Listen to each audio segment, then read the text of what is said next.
Hey everyone, if you are new here, Postman is a tool that's used to test APIs. You can send requests to servers, see responses instantly, debug your backend, and it's super handy and fast when building applications. Now imagine when you manually copying your API token for every single request in Postman, so it's super annoying, right?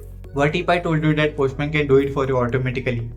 So you will never copy paste a token again and again. Today in this video I will show you a tiny trick that saves your token automatically, no manual work needed.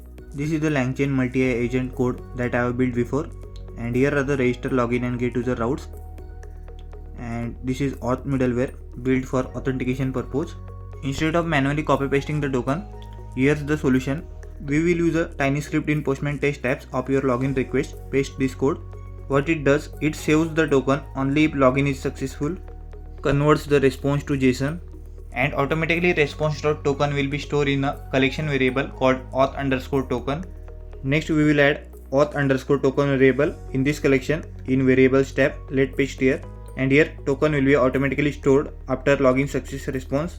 Let's log in and let's check. So you can see here token will be automatically stored in this variable. Next, any request in the same collection, go to headers and use auth_token variable that we have set, hit the request. So users fetch successfully, and this way actually saves your time instead of manually copy pasting the token. Same for HTTP localhost 4000, we can set the base URL variable for it. Go to variables tab and let's add base_URL and set it here, HTTP localhost 4000, and next go to request and change it to base_URL.